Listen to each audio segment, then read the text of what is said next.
The funeral home smelled like sheep flowers and regret. Mom had been gone 3 days, and Dad?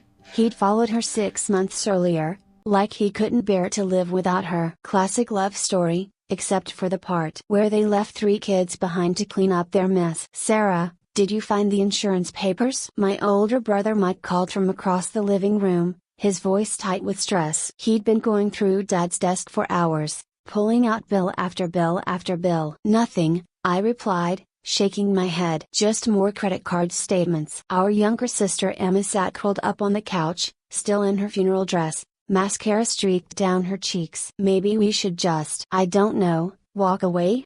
Let the bank take everything? We can't do that, Mike snapped. This was their home. Our home. But even as he said it, I could see the doubt in his eyes. The mortgage was 3 months behind. Dad's medical bills from his cancer treatment were astronomical. Mom's credit cards were maxed out from trying to keep them afloat. During those final months, I picked up another stack of papers from the coffee table. Electric bill, past due. Phone bill, final notice. Property taxes, delinquent. God, how did they live like this? I muttered, more to myself than anyone else. They were proud, Emma whispered. Too proud to ask for help. Mike slammed another drawer shut. Pride doesn't pay bills, Em. The house felt different now. Smaller somehow. The family photos on the mantle seemed to mock us, all those smiling faces from better times, before Dad got sick, before Mom started working 3 jobs just to keep the lights on. I remembered being a kid in this living room, watching Saturday morning cartoons. While Mom made pancakes in the kitchen, Dad would be reading his paper, complaining about the news, but secretly checking our reactions to make sure we were laughing at the right parts of our shows. Now the kitchen was empty except for unpaid bills and expired coupons. I found something, Mike called out suddenly. He was kneeling by Dad's old recliner, reaching underneath. There's an envelope taped under here. Emma and I rushed over. Mike carefully peeled away the yellow tape and pulled out a manila envelope, thick and heavy. What's in it? Emma asked, her voice barely above a whisper. Mike turned it over in his hands. In Mom's careful handwriting across the front for our children. Open only after we're both gone. The 3 of us stared at it like it might explode. Should we? I started. Together, Mike said firmly. Whatever's in here, we face it together. Mike's hands shook as he opened the envelope. Inside were documents, lots of them. Legal papers, certificates, something that looked like. Is that a deed? Emma leaned closer, squinting at the official-looking paper on top. I grabbed it before Mike could react. Mountain View Properties, Lot 47. I read aloud, my voice trailing off. This is land ownership papers. That's impossible, Mike said flatly. Mom and Dad never owned land outside this house. But there it was, in black and white. 43 acres of property up in Cedar Ridge, about 2 hours north. Purchased in 1987, paid in full. There's more, Emma said, pulling out another document. Look at this bank statement. The account number meant nothing to me, but the balance made my knees weak. $247,000. This has to be a mistake, I whispered. Mike snatched the paper from Emma's hands. Citizens First Bank, account holder Robert and Margaret Chen. He looked up at us, his face pale. These are our parents' names. But how? Emma's voice cracked. They couldn't even pay their electric bill. I kept digging through the envelope. More bank statements, going back years. Investment certificates. Stock holdings in companies I'd never heard of. And at the very bottom, a handwritten letter in Dad's careful script. My dear children, if you're reading this, your mother and I are finally together again. I know what you must think, that we left you with nothing but problems. But you're wrong. Keep reading, Mike urged, his voice hoarse. Everything you see here, every dollar, every piece of land, every investment, it's all real. We saved and scraped and went without for 30 years to build this for you. The unpaid bills, the collection calls, the embarrassment of seeming poor. It was all a choice. A choice? Emma exploded. They chose to live like that? I continued reading. We could have used this money to make our lives easier. We could have paid off the house, bought new cars, taken vacations. But we knew that if we touched it, if we spent even a little, it would disappear. Money has a way of doing that. Mike was pacing now, running his hands through his hair. This is insane. They let people think they were broke. We wanted you to learn the value of work, the importance of struggle. We wanted you to build your own lives first, without depending on us. But most importantly, We wanted to know that when we were gone, you'd be okay. Really okay. The letter went on to explain everything. How Dad had bought the land when property was cheap, betting that the area would develop. How Mom had secretly invested her tips from the diner, dollar by dollar, for decades. How they'd lived like paupers while building a fortune. There's a key, Emma said. Suddenly, holding up a small silver key that had fallen out of the envelope, and an address. The address was for a storage unit across town. Unit 247. What do you think is in there? I asked, though part of me was afraid to know. Mike stood up abruptly. Only one way to find out. The drive to the storage facility was silent, except for the sound of Emma crying softly in the back seat. I kept staring at the documents in my lap, trying to make sense of it all. Our parents had been millionaires. Actual millionaires. While we'd grown up shopping at thrift stores and eating generic cereal, they'd been secretly building an empire. The storage unit was in a nice part of town, the kind of place that cost real money to rent. Mike fumbled with the key, his hands still shaking. The metal door rolled up with a screech. Inside wasn't what any of us expected. No stacks of cash or treasure chests. Instead, there were photo albums, hundreds of them, and boxes labeled with our names in Mom's handwriting. Sarah's first day of school. Mike's baseball trophies. Emma's art projects. Every moment of our childhood, carefully preserved and protected. But that wasn't all. Mike pulled away the tarp with trembling hands, and all three of us gasped. It was Dad's car. But not just any car, it was a 1967 Shelby Cobra,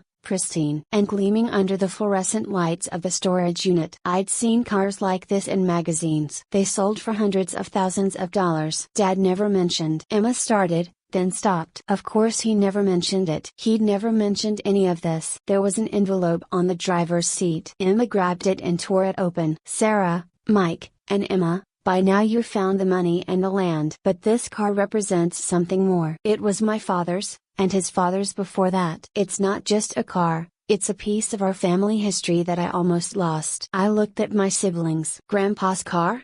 But Grandpa died when we were little. I thought he was poor too. Mike was running his hands along the car's perfect paint job. Apparently being poor runs in the family. Or at least, appearing to be poor. The letter continued. When I was your age, I thought I knew everything. I took Grandpa's savings, the money he'd worked his whole life to save, and I gambled it away. All of it. Stocks, poker games, get-rich-quick schemes. I lost everything our family had built over generations. Dad was a gambler? Emma's voice was barely a whisper. This car was all that was left. I was going to sell it to pay my debts, but your mother stopped me. She said a man's legacy isn't just money, it's the history he passes down. So we kept the car, and we rebuilt everything else from scratch. Every dollar you found, we earned back the hard way. The pieces were starting to fit together. Why our parents lived so simply. Why they never trusted banks completely. Why they hoarded every penny they could find. I need you to understand something important. This money, this land, this car, it's not just yours to spend. It's your responsibility. You can choose to use it wisely and build something even bigger for your children. Or you can repeat my mistakes and lose it all. Mike slammed his fist against the storage unit wall. So what? We're supposed to live like they did? Pretend to be poor while sitting on a fortune? Keep reading, I said, though my own anger was building. I'm not asking you to live the way we did. That was our choice, our burden to carry. I'm asking you to be smart. Help each other. Trust each other. Don't let money destroy what we've built. A family that sticks together no matter what. The letter was signed simply love always, Dad. P.S. Check the glove compartment. Emma leaned into the car and popped open the glove compartment. Inside was another key and a business card for a law office downtown. Johnson, Miller, and Associates, she read. There's a note on the back. The note was in Mom's handwriting. They've been waiting for you. The law office was downtown, in one of those old buildings that screamed money and tradition. The receptionist looked up when we walked in, still dusty from the storage unit. Can I help you? We're the Chen children, Mike said. Robert and Margaret Chen? Her face immediately softened. Oh, of course. Mr. Johnson has been expecting you. Please, come in. Mr. Johnson was probably in his 70s, with kind eyes and a firm handshake. His office was full of law books and family photos. Your parents were remarkable people, he said without preamble. I handled their affairs for over 20 years. They were very specific about when and how you should learn about your inheritance. There's more? I asked, though at this point I wasn't sure I could handle any more surprises. Mr. Johnson smiled. Your parents established a trust fund for each of you. The money and property you found? That's just the beginning. There are also life insurance policies, more investments, and, well, let me show you something. He pulled out a thick folder and opened it to reveal architectural drawings. Your parents bought this building 5 years ago, he said calmly. The law office, the accounting firm upstairs, the restaurant on the ground floor, they own all of it. The rental income has been going into your trust funds. Emma started laughing, but it sounded more like hysteria than humor. They own the building? They own this building? The net worth of your parents' estate is approximately $3.2 million, Mr. Johnson continued. Split 3 ways, plus the ongoing income from the properties. Mike sat down heavily in one of the leather chairs. Why didn't they tell us? Why live like they had nothing? Mr. Johnson's expression grew serious. Your father made me promise to tell you this story exactly as he told it to me. When he was young, he inherited a substantial amount from his family. Instead of being grateful, he felt entitled. He spent recklessly, made poor decisions, and lost everything. Your mother saved him from that path. So they punished us for Dad's mistakes?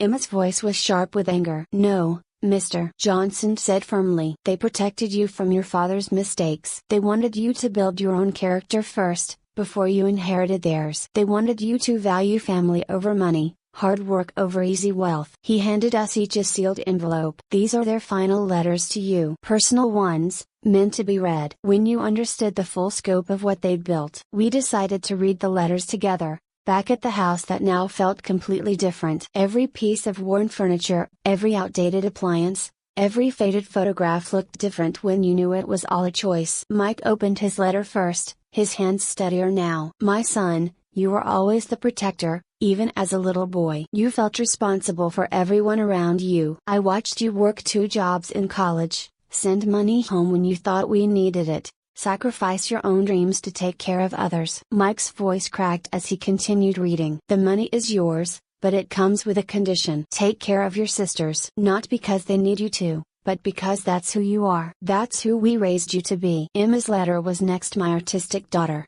you see beauty where others see problems. You've spent your whole life creating something from nothing. Now you have the resources to create something magnificent. But remember, the most beautiful thing you'll ever create is a family that loves each other. My own letter was the longest. Sarah, our middle child, our peacekeeper. You were always trying to fix everyone's problems, smooth over every argument. We watched you become a teacher not for the money, but because you wanted to help kids who reminded you of us. Struggling families who needed someone to believe in them. The tears came before I could stop them. The money is a tool, not a goal. Use it to help more families like ours. Use it to make sure other children don't grow up thinking their parents failed them. All 3 letters ended the same way. The real inheritance isn't money. It's each other. Emma was crying openly now. They knew exactly who we'd become. But why the secrecy? Mike asked. Why make us think we were poor? I thought about my students, the ones who came to school hungry, whose parents worked 3 jobs just to keep the lights on. I thought about how those kids looked at wealthy families, with a mixture of resentment and longing. That wasn't healthy for anyone. Because if we'd known, I said slowly, we would have been different people. We would have expected things instead of working for them. We would have looked down on people like we thought our parents were. Mike nodded. I probably would have been a spoiled brat. Definitely would have been a spoiled brat, Emma corrected, and we all laughed despite the tears. The house phone rang, startling all of us. Mike answered it. Hello? Yes, this is Mike Shen. His expression grew puzzled. What do you mean? They've been waiting for our call. He hung up and looked at us with confusion. That was someone from the community center downtown. They said Mom volunteered there for 15 years, and they've been waiting for us to come claim her. Project? The community center was in the poorest part of town, the kind of place where kids came after school because there was nowhere else safe to go. The director, Mrs. Williams, met us at the front door. Your mother was a saint, she said without preamble. Every week for 15 years. She came here with supplies, snacks, homework help. Never gave her real name, just said to call her Maggie. She led us down a hallway lined with children's artwork. When she got sick, she made me promise to show you something. When you were ready. We stopped in front of a classroom door with a brass plaque. The Margaret Chin Learning Center, where every child matters. Inside was a fully equipped computer lab, library, and tutoring center. At least 20 kids were inside, working quietly with volunteer tutors. "Your mother funded all of this," Mrs. Williams said softly. "The computers, the books, the supplies, the tutors' stipends." She said it was important that kids from struggling families had the same opportunities as everyone else. One of the kids, a girl about 10 years old, looked up from her computer. "Are you Maggie's kids?" she asked shyly. "Yes," Emma said, kneeling down to the girl's level. "How did you know?" "She showed us your pictures. She said you were going to help us too, someday." Mrs. Williams handed us a folder. "She left instructions. The center needs ongoing funding to keep operating." She hoped you'd want to continue what she started. I looked at my siblings and saw my own thoughts reflected in their faces. This was what the money was really for. This was why our parents had lived like they had nothing, while secretly building everything. 3 months later, we made our decision. Mike kept enough money to pay off his student loans and buy a modest house. He used the rest to start a scholarship fund for kids from low-income families. Emma opened her own art studio, but also started teaching free art classes at the community center. The building rent from our parents' properties pays for supplies and materials. I kept teaching, but now I could afford to buy school supplies for my students without worrying about my own bills. The Shelby Cobra sits in my garage, not because I need an expensive car, but because it reminds me where I came from. We meet every Sunday for dinner at the old house, which we decided to keep. It doesn't matter that we could afford something bigger now. This house holds our memories, and our parents were right about one thing. The most valuable inheritance isn't money, it's family. The community center now serves over 200 kids a week. There's a waiting list for the tutoring program. 3 kids from last year got full scholarships to college. Mom and Dad's secret wasn't just that they were wealthy. Their secret was that they understood something most people never figure out. Money is only valuable if it's used for something that matters. They spent 30 years teaching us that lesson without us even knowing we were learning it. And you know what? They were right.